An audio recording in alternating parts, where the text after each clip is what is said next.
एक बार का प्रसंग गणधर गौतम जिज्ञासा के स्वर में श्रवण भगवान महावीर की पूरी संदेही में अपने शिष्य परिवार के साथ समुपस्थित होते हैं। बीच की कुर्सियां खाली रहते हैं। गणधर गौतम ने पूछा, भगवान, आपकी देशना में कई बार सुनने को मिलता है मानसम सुदुर्लभ, मनुष्य जन्म की प्राप्ति दुर्लभ भी नहीं, बहुत दुर्लभ। तो प्रश्न किया गया कि भगवान, इस मनुष्य जीवन को सफल बनाने के लिए क्या करना चाहिए? हर कोई व्यक्ति संत बन जाए यह संभव नहीं है। व्यक्ति जानता है संत जीवन बहुत अच्छा है, गुरु चरणों में समर्पित रहने वाला कितना निश्चिंत होता है, आप पता नहीं कितना अनुभव करते होंगे, लेकिन हमारा अनुभव होता है कि वो धन्य हो गया शिष्य जिसने गुरु चरणों में अपना सर्वस्व समर्पित कर दिया। और उस निश्चिंतता का आनंद अपने आप में अद्भुत होता है। मैं बताना चाहूंगी, दीक्षा लिए मुझे 11.5 महीने हुए। महोत्सव मर्यादा महोत्सव सन 1973 का मर्यादा महोत्सव था। बसंत पंचमी 8 फरवरी को ठीक उस दिन मेरी दीक्षा हुई। दीक्षा के बाद लगभग 11 महीने तक गुरु चरणों में रहने का अवसर प्राप्त हुआ। उसके बाद महिल बिहारी बनने का अवसर आ गया। साथी राय कुमारी जी को यात्रा करनी थी।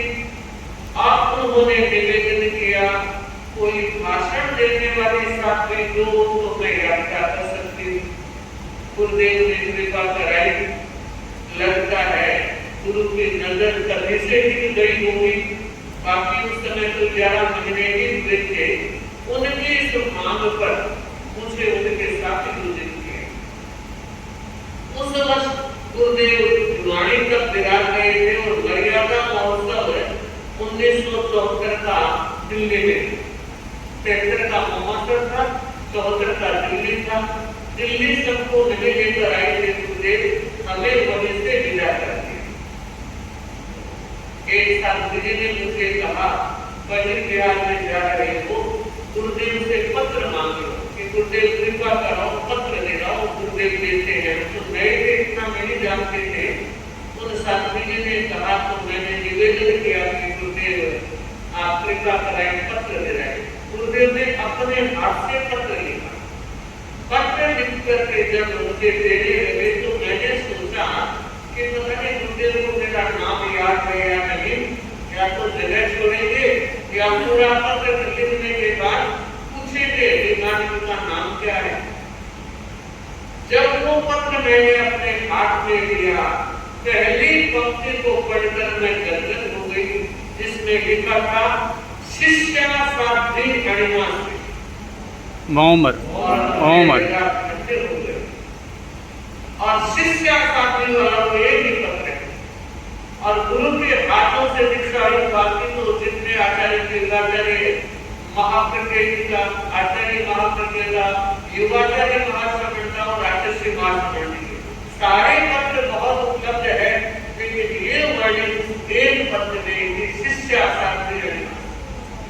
मुझे लगता है कि सच में गुरु जिसे शिष्य रूप में स्वीकार कर लेता है और व्याख्यायित कर देता है तो वो धन्य होता है। तो मैं ये बताना चाह रही हूँ कि 51 वर्ष का अनुभव ये कह रहा है कि सच में धन्य धन्य हो गए हमें यह शासन मिला। और ऐसे निश्चिंतता प्रदान करने वाले 3 गुरुओं की पूरी संगति हमें मिली। कोई भी व्यक्ति निश्चित होता है अगर तेरा अपने निश्चित होता है। अन्य दीक्षाओं की बात मैं नहीं कह रही हूँ, जो क्योंकि मंदिर मार्गी स्थानकवासी संप्रदाय में भी हमें बहुत बार बात करने का, साथ रहने का मौका मिला है। यह जो निश्चितता है वो तेरा मत में इसलिए है कि यहाँ की सारी जवाबदारी गुरु की है, कोई चेला नहीं, कोई चेली नहीं। हो सकता है चेला चेली होता तो उससे निश्चित रहते या नहीं भी रहते, लेकिन गुरु के कारण हम सारे निश्चिंत हैं। तो कितनी निश्चिंतता है, मनुष्य जन्म हमने अपने आप को सफल बनाया, सार्थक बनाया है और सार्थक बना रहे हैं, सफल बना रहे हैं। तो गणधर लोग तो पूछ रहे हैं कि भगवान सब तो संन्यास नहीं ले सकते, जानते हुए भी कि गुरु चरणों में समाधित होने का आनंद क्या है, उसके बाद भी नहीं ले सकते।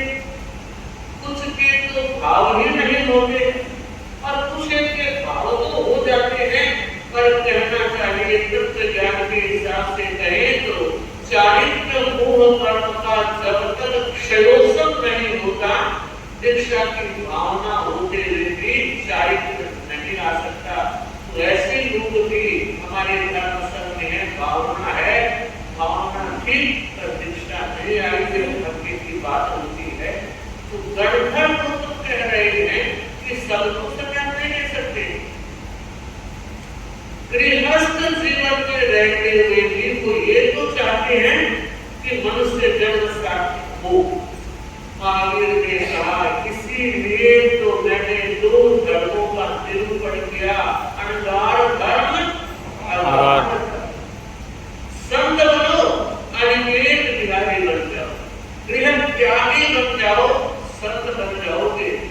और आस्था धर्म में बहुत है, श्रद्धा भी बहुत है, लेकिन मनोबल कहूं, संकल्प बल कहूं, प्राण बल कहूं या चरित्र होगा उदय कहूं, नहीं संत बन सकते। तब भी भगवान ने रास्ता दिया है कि तुम अनगार धर्म न सही तब अगार धर्म का पालन करो। अगार धर्म का मतलब आप जो घर में रह रहे हो, सांसारिक जीवन जी रहे हो, वो अगार धर्म नहीं है। अगार में रहकर धर्म करना, त्याग करना, तप करना, वो आपका अगार धर्म है और वो साधना ही सिद्धि तक ले जाने में सहयोग दे सकती है। तो क्या कभी आप लोग इस बारे में चिंतन करते हैं कि हम गृहस्थ में रहते हुए अपने इस मनुष्य जन्म को कितना सार्थक बना सकते हैं? न केवल भगवान महावीर, गीता में श्री कृष्ण भी कहते हैं देहस्य सारम व्रत धारणम है। संतों ने, ग्रंथों ने और पंथों ने बताया है कि देह का सार व्रत धारण करना है। जितना जितना व्रत है वो आपका अगार धर्म है और जितना जितना खुलापन है वो सारा आपका गृहस्थ धर्म है। उसमें कभी धर्म की कुछ नहीं हो सकती। निश्चय मत कर लेना, ध्यान देना कि गृहस्थ जीवन में रहते हुए हम कितना धर्म कर सकते हैं, त्याग प्रत्याघात कर सकते हैं। मैं इस चर्चा के साथ एक दूसरी बात कहना चाह रहा हूं और वो इसलिए कि 24 घंटे हम सावधान जोगन सत्संग पानी में रहते हैं पर आप लोग नहीं रह सकते। बावजूद इसके ऐसा धर्म भी भगवान ने हमें दिया है जिसकी साधना 24 घंटे की जा सकती है और गृहस्थ के किसी देश में, किसी देश में, किसी परिवेश में की जा सकती है।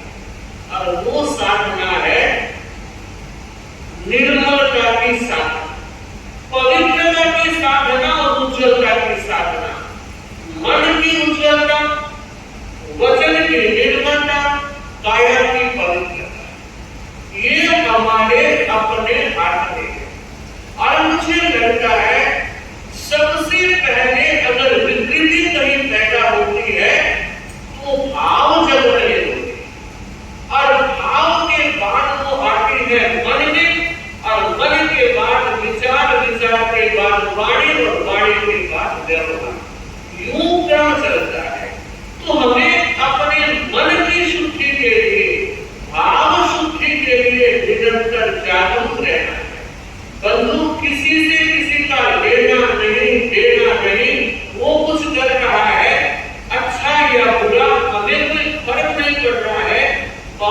बावजूद इसके कभी कभी आदमी बिना मतलब कर्म के भार से भारी हो जाता है। एक छोटा सा घटना प्रसंग, एक सेठ था, पिता के पास बैठा था और पिता से निवेदन कर रहा है, पिता से आप मुझे कुछ ऐसी सीख दे जिसे मैं अंतिम सीख के रूप में स्वीकार करूं। पिता ने कहा, बेटे, इस संसार का रूप तू जानता है, जब कोई देह छोड़ देता है, आत्मा प्रस्थान कर देती है, तो परिवार वाले क्या करते हैं? वो जिस पर पलंग पर सोया था, खाट पर सोया था, वो खाट भी दे देते हैं, वो बिस्तर दे देते हैं, उसके यूज किए हुए कपड़े भी सारे उसके साथ दे देते हैं। पर बेटा एक बात पूछूं, अगर एक अंगूठी है तो वो खींच के निकाल लेते हैं, गले में चैन है तो निकाल लेते हैं, अरे दांत में सदी की तो वो भी निकाले। उसके यूज किए हुए कपड़े आदि दे देते हैं, उसने जो जमीन खरीदी क्या उसको देते हैं, तिजोरी में उसने माल भर के रखा है क्या वो देते हैं। बेटा विचार करना, हार्ड जले जो लाकड़ी, अरे हार्ड जले जो लाकड़ी, केस जले जो घास, हार्ड जले जो लाकड़ी, केस जले जो घास, कंचन सी काया जले कोई न आवे पास, कंचन सी काया जले कोई न आवे पास।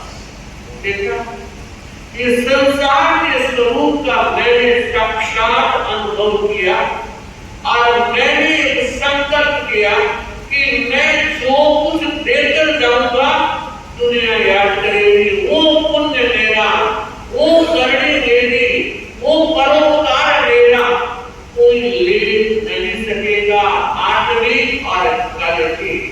तो धर्म करने करना, इससे कर्म की निर्जरा होगी और शुभ कर्म का पुण्य का फल होगा, और दूसरे का भला करना, परोपकार करना, ये ऐसा गुण होगा जो तेरे अगले जन्म को भी अच्छा बनाएगा।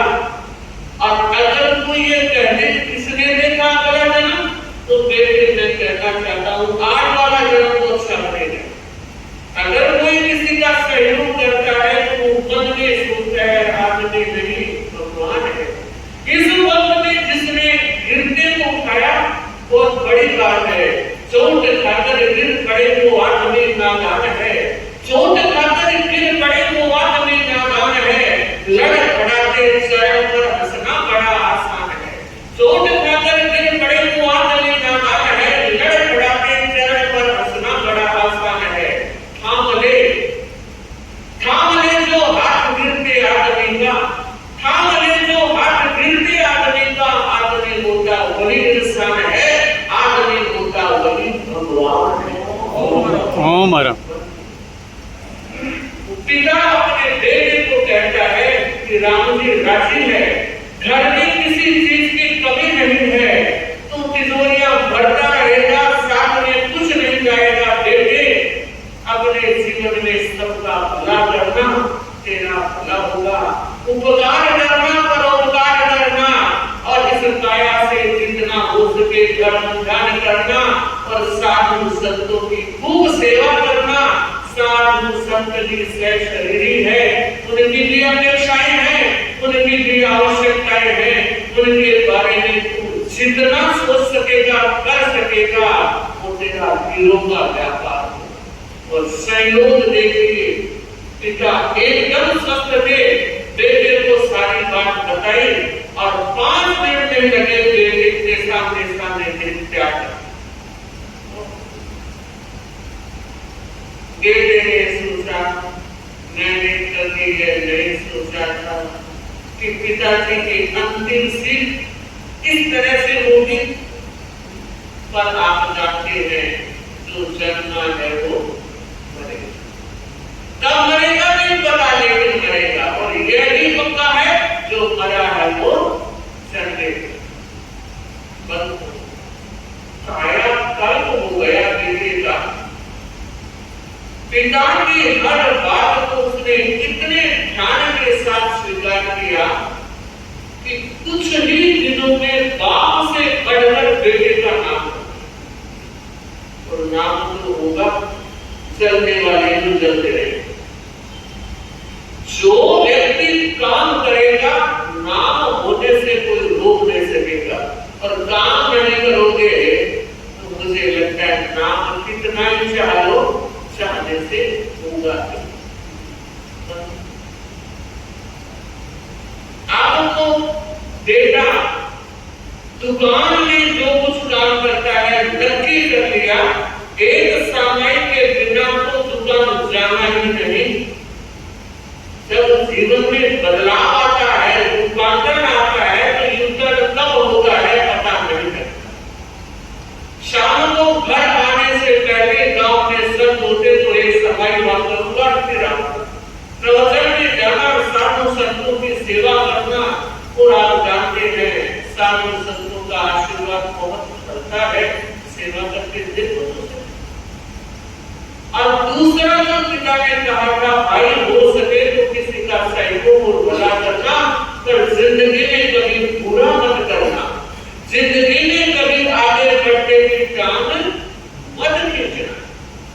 और कुछ ही दिनों के बाद जब इतना नाम हो गया, सेठ जिस गली से जाता हजारों पलकें पिस जाती उसके स्वागत में, उसी के आस पास रहने वाले कुछ व्यक्ति इस बात से नाखुश थे, और आसपास वाले होते नाखुश। सड़क चलते आदमी को क्या फर्क पड़ता है। और बंधु 4-5 सेठ मिल करके योजना बनाई कि इस सेठ को किसी न किसी तरह से पद हीन करना, सुनिधि हीन करना, यश हीन करना। पद का मतलब सबसे कहते ना वो खत्म करा, उसका सारा धन समाप्त करवा देना और उसको बदनाम कर देना।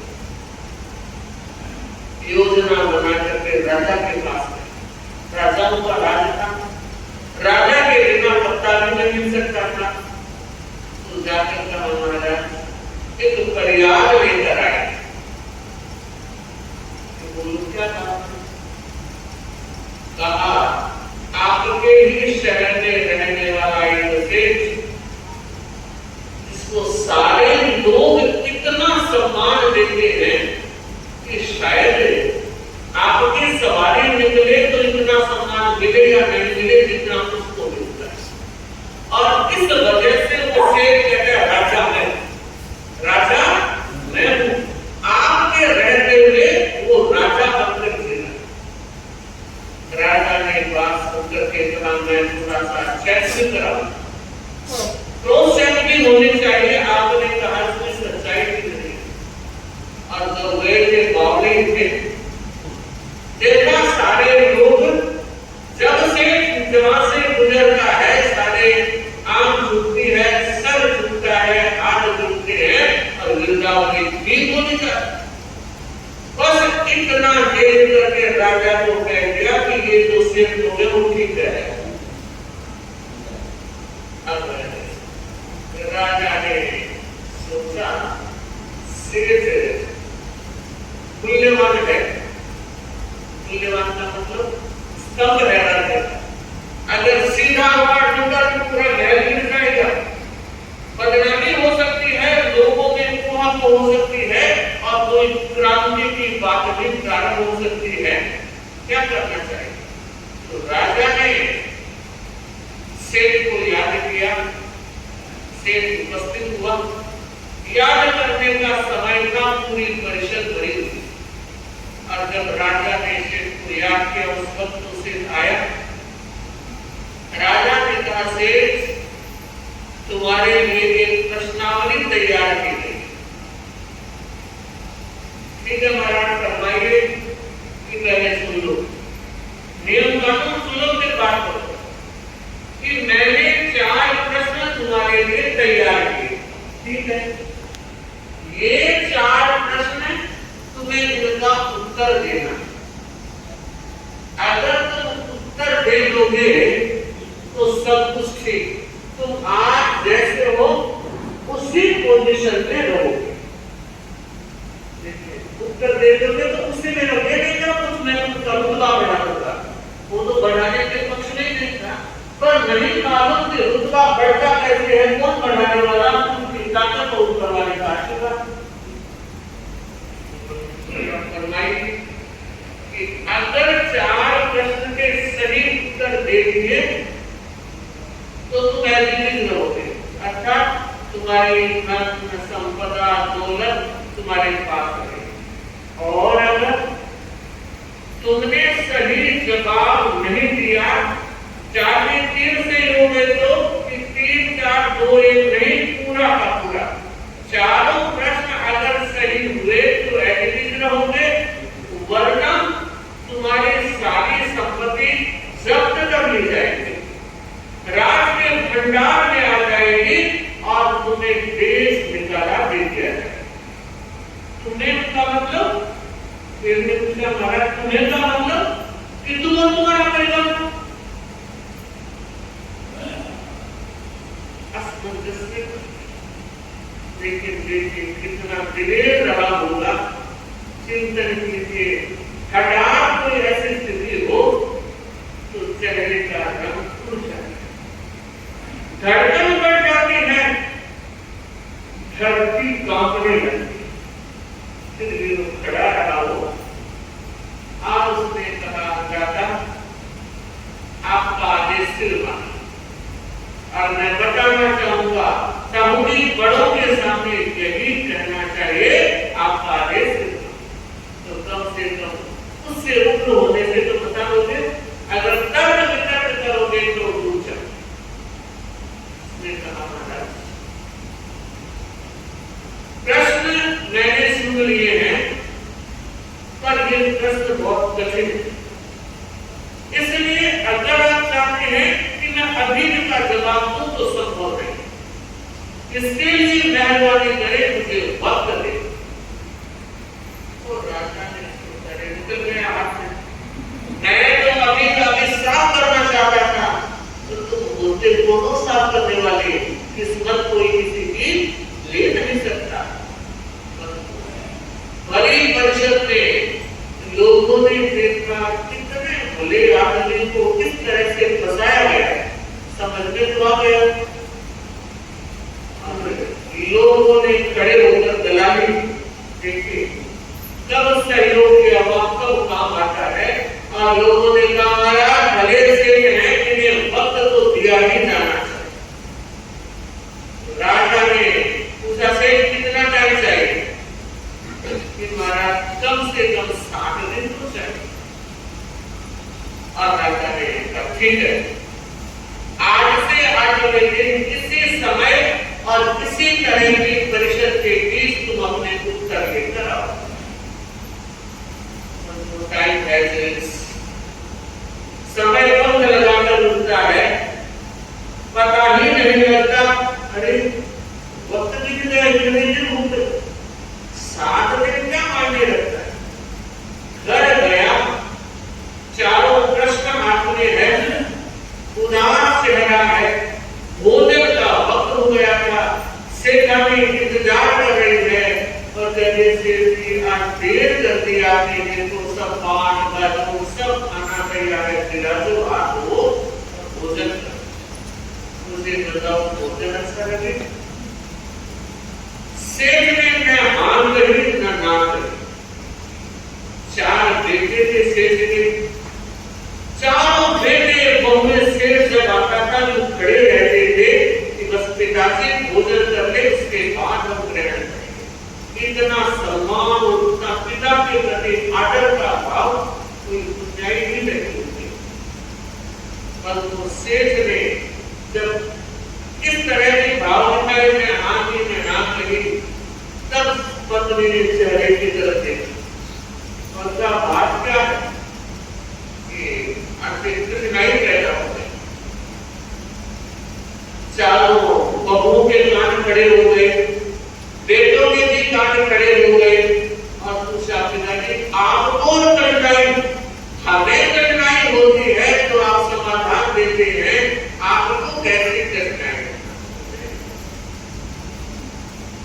और आप देखिए उस समय सेठ ने वो पेपर उठा के निकाल के दिया कि आज राजा जी ने 4 प्रश्न दिए हैं और 7 दिन का वक्त दिया है। 7 दिन के भीतर अगर जवाब नहीं दिया गया तो अपनी सारी संपत्ति जब्त कर ली जाएगी और अपन सबको परिवार से निष्कासित कर दिया जाएगा। प्रश्न था, उत्तर नहीं। बहुओं में से एक बहू ने कहा कि आपको प्रश्न तो बताएं, और आप ही सोचते हो कि प्रश्न बताएं, तो प्रश्न बता देते, उत्तर आप उनके लिए।